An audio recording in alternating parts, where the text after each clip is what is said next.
नमस्कार दोस्तों। आज के इस सेशन में आप सभी का स्वागत है। दोस्तों, जब पुर्तगालियों ने भारत तक पहुंचने का समुद्री मार्ग खोज लिया, तब डच, डेनिश, फ्रांसीसी और ब्रिटिश भी इस दौड़ में शामिल हो गया और सबको चाहिए था भारत का समृद्ध व्यापार। और देखते ही देखते मार्केट पर कब्जा कर लिया। इसके पिछले क्लास में हम लोग समझे थे कि पोर्टुगीज को पूरे डिटेल से समझे थे। इसके बाद जो नेक्स्ट जो आता है पेड कर दे फीस, इसके बाद इंग्लिश, फिर इसके बाद डच, फिर इसका कर नहीं देना था, और फिर इसके बाद डेन्स, और फिर फ्रेंच। तो नेक्स्ट जो है हम लोग जो ब्रिटिश है, जो इंग्लिश है, वो हमारे साथ 1947 तक रहेगा, तो उसे हम पूरे डिटेल से समझेंगे ब्रिटिश को। तो उससे पहले हम डच को समझते हैं। यह जो डच है, यह नीदरलैंड, जो आज जो यूरोपियन क्षेत्र में जो नीदरलैंड है, उसका पुराना नाम जो हॉलैंड था। तो 1602 से लेकर के 1759 तक यह रहता है। तो जो सबसे पहले जो डच जो आता है ट्रैवलर यहाँ पे, वो 1596 में, उसका नाम रहता है कॉर्नेलियस डी हटमैन।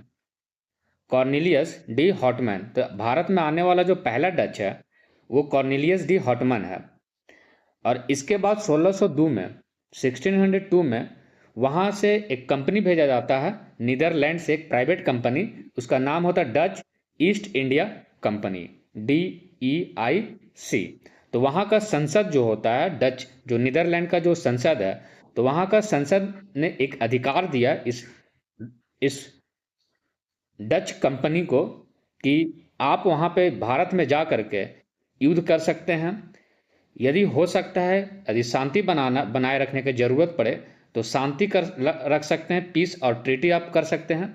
और दूसरा जो है दुर्गीकरण आप वहाँ पे कर सकते हैं, मीन्स फोर्ट वगैरह बना करके और उसको सेना में तब्दील कर सकते हैं। मीन्स उसे क्या करना, डिफेंसिव पर्पज से उस फोर्ट को बनाना है। तो ये 3 अधिकार दे दिया गया, वार के लिए, पीस के लिए, फोर्ट्रेसेस के लिए। जब डच जो है इधर ईस्ट की ओर आना शुरू हुआ, तो पहले वो भारत में आया और फिर कुछ डच लोग जो है इंडोनेशिया की तरफ चला गया। तो इंडोनेशिया जो स्पाइस आइलैंड कहा जाता है, वहाँ भी जो मसालों का व्यापार बड़े स्तर पे होता था, और भारत में तो कुछ जो डच का जो इंटरेस्ट है वो इंडोनेशिया के तरफ उसका माइंड डाइवर्ट हो गया। तो एक डच का डिक्लाइन का सबसे मेन रीज़न ये है, जो भारत में नहीं टिक पाया, वो है इंडोनेशिया के तरफ मूव करना, जो वहाँ पर भी व्यापार होता था स्पाइस को लेकर के। जबकि भारत में होड़ मचा हुआ था, ब्रिटिश भी था, पोर्टुगीज भी था, डेन्स भी था, फ्रेंच भी था। तो इस होड़ से बचने के लिए तो वहाँ उसे आसान लगा कि इंडोनेशिया के क्षेत्र पे उसे कॉलोनाइज किया जाए। इसके बाद जो डच लोगों का जो सबसे बड़ा कंट्रीब्यूशन है, जो भारतीय कपड़े थे, इंडियन क्लोथ्स, जो कॉटन क्लोथ्स था, सूती वस्त्र, उसे पहली बार जो है भारत से वो एक्सपोर्ट होने लगा यूरोप के क्षेत्र में। तो हमारा जो कपड़ा था वो कहाँ जाने लगा, यूरोप। तो एक्सपोर्ट पहली बार जो श्रेय जाता है हमारे कपड़े का, वो डच को जाता है। इसके बाद जो नेक्स्ट है, डच यहाँ पे आया तो कुछ फैक्ट्री सेटअप किया। फैक्ट्रीज बताए थे कि यहाँ पे एक मंडी की तरह होगा जहाँ वो ट्रेड सेंटर कहलाएगा। तो यहाँ डच आते ही पहले मसूलीपट्टनम में 1605 में, मसूलीपट्टनम जो आंध्र प्रदेश के क्षेत्र में, पहला फैक्ट्रीज खोला गया। तो ये रहा मछली और ये रहा डच। डच मीन्स डक, तो डक भी पानी में, मछली भी पानी में। तो डच ने पहला जो फैक्ट्रीज खोला है वो मसूलीपट्टनम में। इसके बाद नेक्स्ट जो खोला हुआ है वो पेटापुल्ली में, निजामपट्टनम 1606 अगले साल में।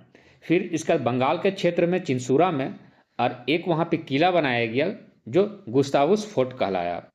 तो वो किसका है गुस्तावुस फोर्ट, तो डच लोगों का है, 1653 बंगाल के क्षेत्र में। इसके बाद 1632 में पटना के क्षेत्र में एक कंपनी खोला गया डच के द्वारा। हमें इतना फैक्ट्रीज याद रखना है कि डच जो डक पानी में रहता है तो मछली भी पानी में रहता है। तो दोनों का फैक्ट्री जो खुला डच का, वो मछलीपट्टनम में। उसके बाद जो है एक किला बंगाल में खोला गया, चिंसूरा में, और एक किले का नाम है गुस्तावुस। और पटना के क्षेत्र में एक और फैक्ट्री जो 1632 में। हालांकि और भी फैक्ट्री सेटअप जो है डच के द्वारा किया गया, लेकिन मेनली ये हमें याद रखना है। और खासकर पहला वाला तो एकदम याद रखना है, मसूलीपट्टनम, क्योंकि ये एग्जाम में एक मैच द फॉलोइंग वगैरह ये करवा सकता है कि डच फ्रेंच जो, और उसका पहला जो फैक्ट्री सेटअप है वो बोलेगा कि इसे आप कॉलम वाइज इसे सजा दीजिए। और अभी हम बताएं कि जो डच का जो इंटरेस्ट है वो इंडोनेशिया के तरफ भी है। तो जब ये इंडोनेशिया की तरफ मूव किया तो वहां पर एक मैसेकियर हुआ जो डच के द्वारा किया गया, एम्बोइना मैसेकियर। इंडोनेशिया के क्षेत्र में एक द्वीप है अम्बन द्वीप, उसी द्वीप में लगभग वो टाइम पीरियड है 1623। तो इंडोनेशिया के क्षेत्र में डच लोगों ने क्या किया, 10 इंग्लिश मैन को पकड़ लिया, ब्रिटिशर्स को वहाँ पे, और 9 जापानीज को और एक पोर्तुगीज को, और इन सभी को 20 लोगों को इसने क्या किया कि पानी का एक टॉर्चर दिया गया, अत्याचार किया गया, इन 20 को मार दिया गया। और वहाँ पे जो कब्जा है, जो सुप्रीमेसी हो जाता है इंडोनेशिया के क्षेत्र में, वो डच लोगों का हो जाता है। तो यह जो मैसेकियर है यह भी क्या है, इम्पॉर्टेंट है। तो इसे हम नरसंहार कहे हैं, 20 लोगों का मृत्यु हुआ है। लेकिन ये यूरोपियंस लोगों के किसी का मृत्यु होता था तो उन लोगों के लिए वो नरसंहार होता था, क्योंकि वहाँ पे ह्यूमन राइट्स और जनसंख्या कम होने की वजह से, जबकि भारतीयों में इतना जनसंख्या है तो इतनी मृत्यु तो बहुत आम सी बात है 20 लोगों का, लेकिन उन लोगों के लिए मैसेकियर है, एम्बोइना मैसेकियर। इसके बाद डच जो है 1759 में, 1759 में एक युद्ध होता है बेदरा का युद्ध में। बेदरा यह बंगाल के क्षेत्र में है, बेदरा, वहाँ पे ब्रिटिश और डच के बीच में युद्ध होता है। चिंसूरा में इसका वहाँ पे फैक्ट्री सेटअप भी है और एक किला भी है, गुस्तावस किला। इन दोनों के बीच में, ब्रिटिश और डच के बीच में युद्ध होता है और यहाँ पर जीत जो मिलता है वो ब्रिटिश को मिलता है। तो डच इस तरीके से जो है भारत से समाप्त हो जाता है और उसका जो इंटरेस्ट रहता है वो इंडोनेशिया चला जाता है। अब नेक्स्ट जो डच के बाद जो आता है वो डेन्स होता है। डेन्स मीन्स डेनमार्क, डेन्स या डेन। तो डेन्स या डेन दोनों नाम सेम है। डेन्स कहाँ का, डेनमार्क का। आज जो देश है डेनमार्क 1616 से लेकर के 1868 के आसपास यहाँ पे आते हुए जो पहला फैक्ट्री खोलता है, ये सेटअप करता है व्यापार करने के लिए, वो तंजौर का क्षेत्र, तमिलनाडु का क्षेत्र है, त्रैंकुबार में। तो डेनमार्क का जो पहला फैक्ट्री है वो त्रैंकुबार में है 1620 में।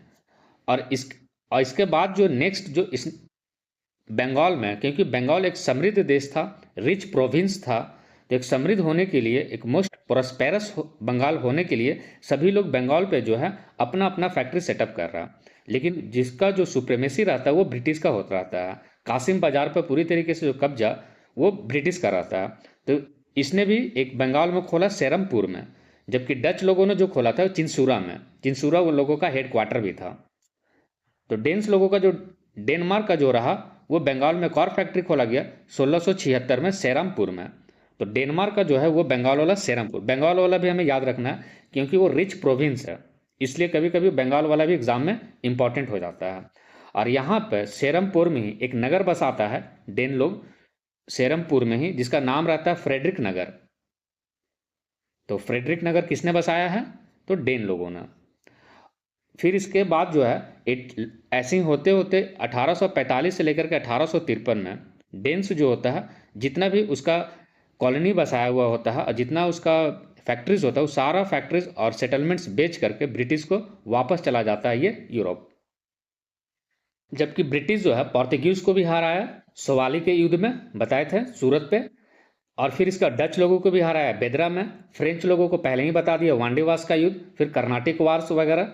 अब जो डेन्स है, ये डेन्स एकमात्र ऐसा है जो अपना सेटलमेंट्स और फैक्ट्रीज वो बेच देता है ब्रिटिश को और फिर वहाँ से वापस चला जाता है।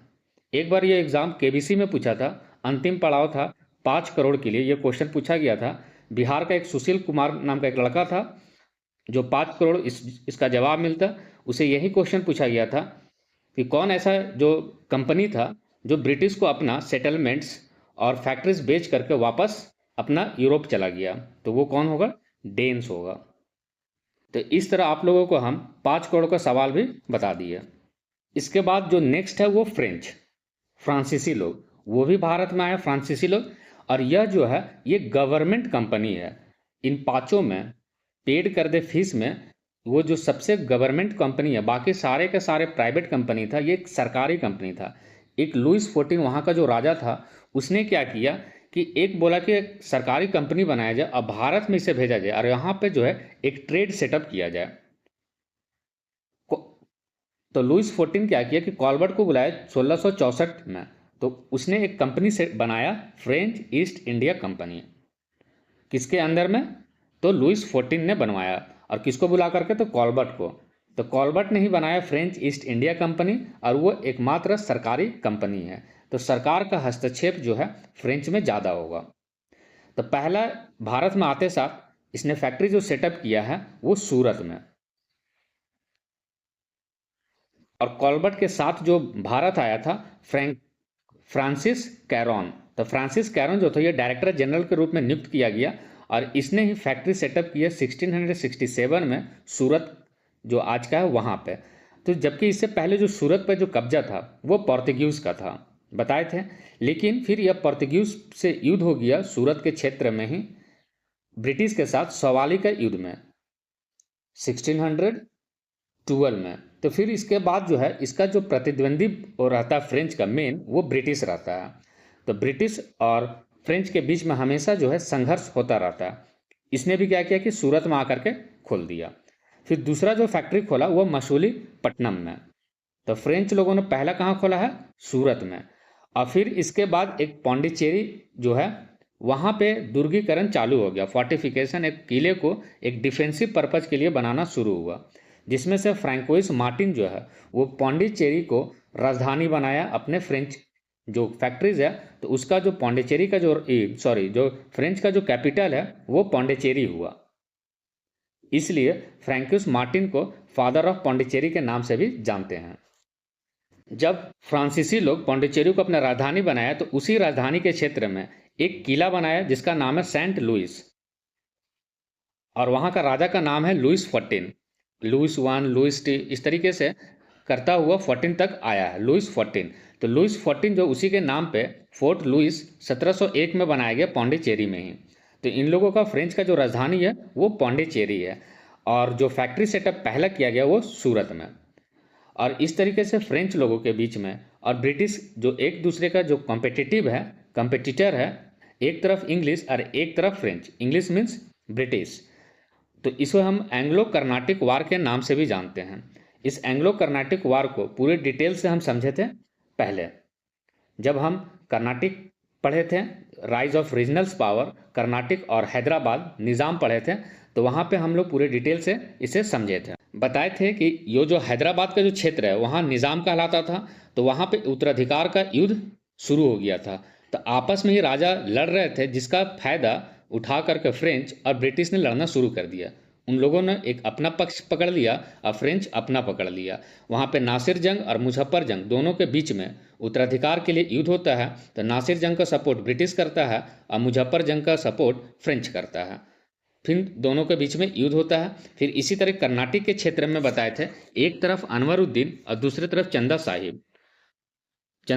साहिब। और फिर इस अंबुर का एक युद्ध होता है, कर्नाटक वार जो होता है कर्नाटक के क्षेत्र में, जो rise of regionals power Karnataka. जैसे ये रहा मैप, तो ये हैदराबाद का क्षेत्र है। तो ये जो वेस्ट ईस्टर्न कोस्ट के तरफ है वो कर्नाटक रहा था। अनवरुद्दीन और चंदा साहिब को बनाता है फ्रेंच जो है वो नवाब। तो ये हम पूरे डिटेल से पहले पढ़ चुके हैं। और इसमें जो जीत मिलता है, ये सुप्रीमेसी, जो होल सुप्रीमेसी मिलता है वो ब्रिटिश को मिलता है।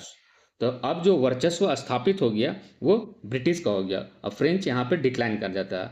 थोड़े बहुत जो फ्रांसिस बचता है तो वांडीवास का युद्ध में 1760 में वांडीवास का युद्ध में ब्रिटिश और फ्रेंच दोनों के बीच में युद्ध होता है। और फ्रेंच यहाँ पे लॉस्ट हो जाता है, और ब्रिटिश जो है वो पूरी तरीके से ब्रिटिश ईस्ट इंडिया कंपनी जो है वो जीत जाता है।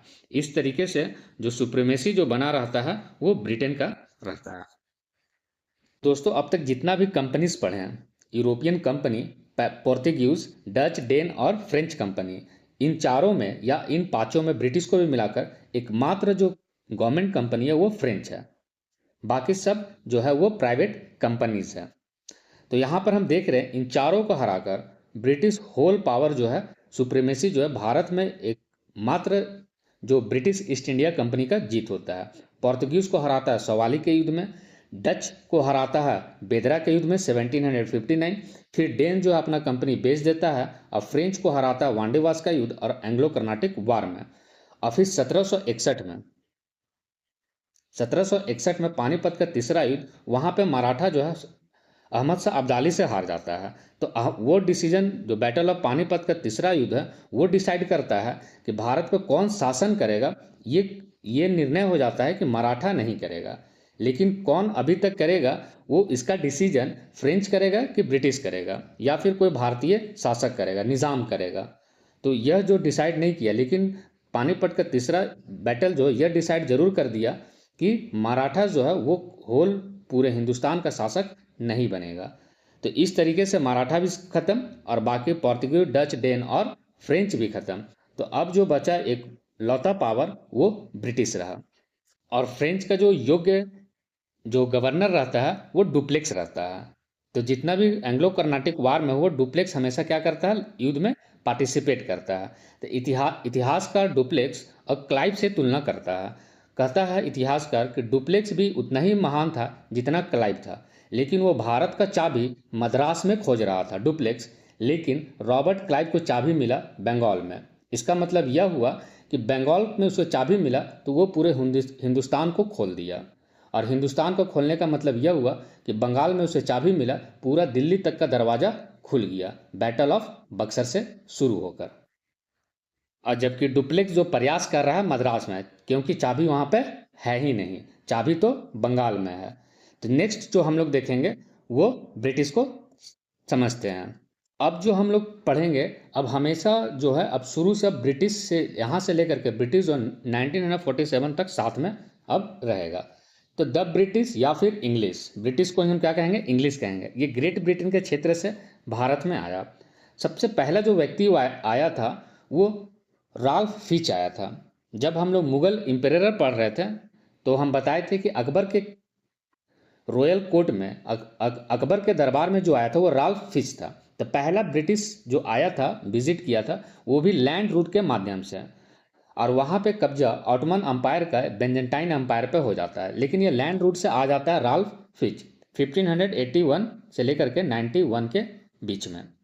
और ये किसके दरबार में पहुँचता है, तो अकबर के दरबार में पहुँचता है। और इसने अकबर से परमिशन मांगता है ट्रेड के लिए कि अकबर बादशाह की जय हो, अकबर बादशाह की जय हो। तो बोलता है इसने कि हमें जो है यहाँ पे व्यापार करने के लिए हमें कुछ ट्रेड प्रिविलेज दिया जाए, लेकिन अकबर इसे नहीं देता है। इसके बाद जो नेक्स्ट जो आता है ब्रिटिश, वो है जॉन मिल्डन हॉल। ये भी एक प्राइवेट कंपनी है, ब्रिटिश ईस्ट इंडिया कंपनी। तो जॉन मिल्डन हॉल ये भी आता है लैंड रूट के माध्यम से भारत में। ये आता है 1599 से चलता है ब्रिटेन से, और 1603 में भारत पहुंचता है। और 1603 में जब भारत पहुंचता है तो ये भी यहाँ पे जो शासन होता है अकबर रहता है। तो अकबर के दरबार में यह भी पहुंचता है और यह भी ट्रेड परमिशन मांगता है, लेकिन अकबर जो है इसे भी नहीं देता है। तो दो व्यक्ति आए, राल्फ फिच और जॉन मिल्डन हॉल। इसके बाद नेक्स्ट जो आता है, ये दोनों आता है लैंड रूट के माध्यम से। पहला व्यक्ति ऐसा आता है जो सी रूट के माध्यम से आता है। इसने जहाज एक ले लेता है जिसका नाम होता है हेक्टर। हेक्टर पानी जहाज से ये क्या करता है, ब्रिटेन से चलता है, और 1608 में यह पहुंचता है इंडिया। और जब वो समुद्र से पहुंचा है तो समुद्र से पहुंचा तो ये सूरत में पहुंचता है। भारत का सूरत जो क्षेत्र है वहां पे पहुंचता है समुद्री इलाके में। तो कैप्टन हॉकिंस, अब इसे भी ट्रेड करना था तो इसे परमिशन लेना था मुगल बादशाह, क्योंकि मुगल बादशाह उस समय सबसे स्ट्रांग पोजीशन में था। पूरे विश्व में मुगल एक अपना ही पहचान बना रखा था, तो क्योंकि परमिशन लेना जरूरी था। लेकिन जब लेटर मुगल्स आए तो इन लोगों ने फिर परमिशन लेना छोड़ दिया। लगा कि तो बहुत कमज़ोर है यहाँ का सेंट्रल गवर्नमेंट, तो हमें परमिशन लेने की ज़रूरत नहीं है। तो अब तक जो है, जब तक औरंगजेब है तब तक जो है मुगल बहुत ही स्ट्रांग पोजीशन में है। इसके बाद जो है उस अकबर का बेटा जहांगीर मुगल बादशाह होता है, इसके दरबार में पहुंचता है हॉकिंस। तो हॉकिंस पहुंचता है इसके दरबार में, तो यह बात करता है हॉकिंस से पर्शियन भाषा और टर्किश भाषा में। और जहांगीर जो है ये टर्किश भाषा का इसे जानकारी था, फारसी भाषा ये जानता था। जबकि राल्फ फिच और मिल्डन हॉल जब आया तो इंग्लिश में बात कर रहा था अकबर से, तो वो समझ भी नहीं पाया उतना। तो उसने क्या किया कि कोई भी ट्रेड परमिशन नहीं दिया, बोला इसको हटाओ, कौन आदमी आ गया यहाँ, राल्फ फिच और जॉन मिल्डन हॉल। लेकिन जब हॉकिंस आया तो ये फारसी भाषा में बात करने लगा। जब पर्शियन लैंग्वेज में बात किया तो जहांगीर इसे बहुत प्रभावित हुआ। इसे प्रभावित हुआ और बोला कि हमें ट्रेड करना है, यहाँ पे हमें कहीं फैक्ट्री सेटअप करने के लिए आप दे दे मुगल बादशाह। तो जहांगीर बोला कि आप जो है, आप ऐसे इंग्लिश है जो फारसी भाषा में बात कर रहे हैं, आप एक इंग्लिश खान है। तो इसने एक टाइटल दिया कैप्टन हॉकिंस को, इंग्लिश खान का। तो इंग्लिश खान का जो टाइटल दिया है वो जहांगीर किसे दिया है, तो हॉकिंस को दिया है। और बोला ट्रेड आप क्या कीजिएगा, आप मनसा बन जाइए, हमारे सेना बन जाइए। आप जब हमें युद्ध होगा तो आपको हमको क्या होना, सेना देना होगा। तो आप जो है जाट और सवार को मेंटेन कीजिए। तो 400 का मनसब जो है जहांगीर इसे दिया। कैप्टन हॉकिंस जो है इसे जहांगीर पसंद आया कि इसे मनसब भी बना दिया, इंग्लिश खान का टाइटल भी दिया और फारसी भाषा में बात भी किया। कैप्टन हॉकिंस जो है इसे लगा कि जहांगीर ठीक है, और जहांगीर को हम बताए भी थे कि इसका काम था, शराब का लत लगा हुआ था। तो इसके पास जो भी दरबार में जाता था उसे ट्रेड परमिशन दे देता था कि ठीक है तुम जाओ ट्रेड यहाँ पे करो। इसका काम था जहांगीर का, 1 बोतल वोड का, काम मेरा रोज का। हॉकिंस जो है यह संदेशा पहुंचाया ब्रिटेन में कि जहांगीर के काल में हमें परमिशन मिल सकता है बहुत इजली तरीके से। इसने क्या किया कि फिर नेक्स्ट जो है 1613 में ये परमिशन मांगा था कि हमें सूरत में जो है, हॉकिंस मांगा था कि हमें सूरत में बनाया देना जाना चाहिए कि वहाँ पर एक हम फैक्ट्री बनाएं सूरत के क्षेत्र में, जबकि सूरत पे पहले से कब्जा पोर्तुगीज का ही रहता है। और इसे जस्ट पहले 1612 में सवाली का युद्ध किया रहता है ब्रिटिश। तो वो चाहता है कि यहाँ सूरत के क्षेत्र में पोर्तुगीज को भी हरा दिया, तो यहीं सूरत पे हम क्या करें, एक फैक्ट्री सेटअप करें, क्योंकि सूरत एक ट्रेड सेंटर हुआ करता था मुगलों का भी। और धीरे धीरे जो है अब ब्रिटिश जो है सूरत पे अपना पैर जमाने लगा। इसके बाद इसने ब्रिटिश में संदेशा भिजवा दिया कि जहांगीर के काल में हमें ट्रेड परमिशन बहुत इजीली मिल जाएगा, क्योंकि इसने 400 मनसब भी हमें दे दिया है। तो इससे यदि अच्छे से बात किया जाए तो यह ट्रेड परमिशन दे सकता है। लेकिन इसके काल में फिर से एक और आया, थॉमस रॉय। ये भी विजिट किया जहांगीर के कोर्ट में 1615 में, और ये जा करके जहांगीर को बोला कि जहांगीर बादशाह की जय हो, जहांगीर बादशाह की जय हो, ऐसे दरबार में कहा जाता था। फिर लोग इसे बुलाते थे कि एक इंग्लिश मैन आया है। इसने भी क्या किया कि अच्छे से जहांगीर से बात किया, और जहांगीर खुशी हो करके इसने बोला कि तुमको जहाँ व्यापार करने का मन हो वहाँ कर सकते हो, जहाँ तुम्हें फैक्ट्री खोलने का मन हो वहाँ तुम खोल सकते हो, सभी स्थानों पे तुमको व्यापार करने का मन हो, सभी स्थानों पे तुम्हें फैक्ट्री खोलने का मन हो, तो हम शाही फरमान जारी कर देते हैं कि ब्रिटिश यहाँ पे जो है यहाँ पे फैक्ट्री सेटअप कर सकता है। तो जहांगीर ने क्या किया, थॉमस रॉय को दे दिया एक फैक्ट्री सेटअप करने के लिए एक फरमान जारी कर दिया कि एक फरमान जारी करो जी कि यहाँ पे थॉमस रॉय जो है फैक्ट्री सेटअप कर सकता है।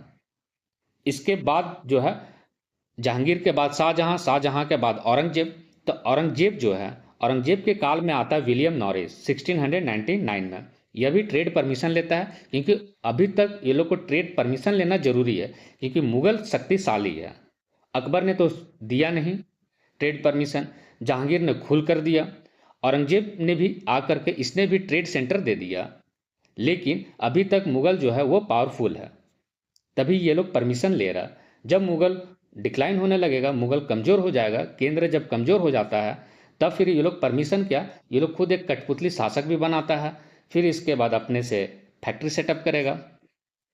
और जो यह कंपनी था ब्रिटिश ईस्ट इंडिया कंपनी, जो प्राइवेट कंपनी, इसका सिर्फ और सिर्फ ऑब्जेक्टिव जो था व्यापार करना भारत में। लेकिन यह व्यापार के माध्यम से धीरे धीरे पहले व्यापार और फिर धीरे धीरे देश पर कब्जा।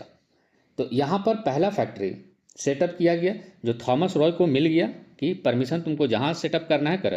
तो इन लोगों ने सबसे पहले एक टेम्पोररी सेटअप किया मसूलीपट्टनम में, आंध्र प्रदेश का क्षेत्र में है। मसूलीपट्टनम में पहला जो फैक्ट्री सेटअप किया था एक और था जिसका नाम था डच।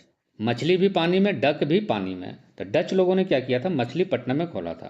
तो मसूलीपट्टनम में भी यहाँ खोला गया, लेकिन ये टेम्पोररी था। फिर इसे यहाँ विद्रोह होने लगा तो ये लोग फिर यहाँ से छोड़ दिया। और फिर 1611 का यह बात है, और 1612 में सवाली का युद्ध में पोर्तुगीज को हराया था। तो परमिशन मांग रहा था कहाँ, सूरत में खोलने के लिए।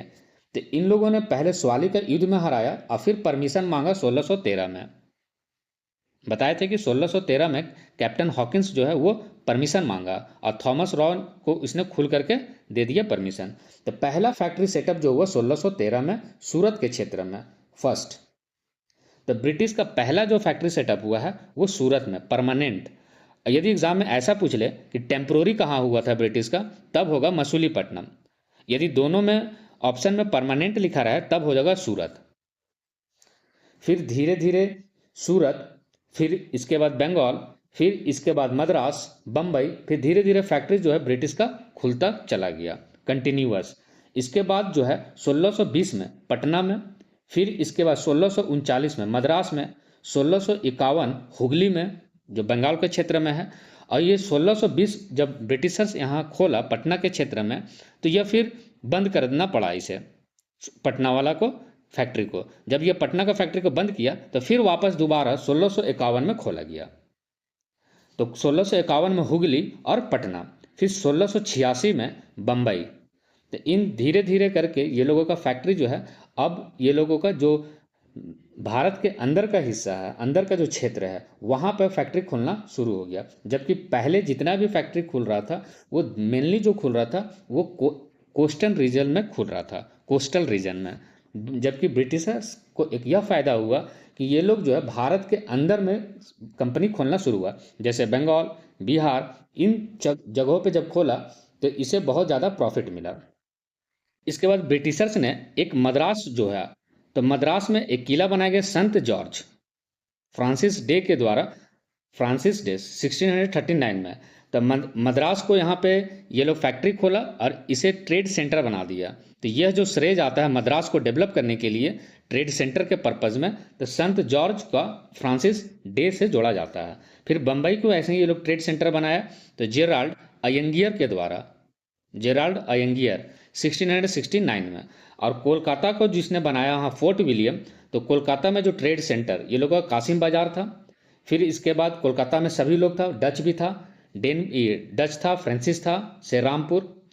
तो वो जो श्रेय जाता है कलकत्ता को, नाम जो जिसका जाता है वो जॉब चार्नॉक को जाता है 1690 में। जब हम लोग बंगाल पढ़ रहे थे तब हम बताए थे कि ब्रिटिशर्स के पास पावर तो आ गया लेकिन रेस्पॉन्सिबिलिटी नहीं था उसके पास।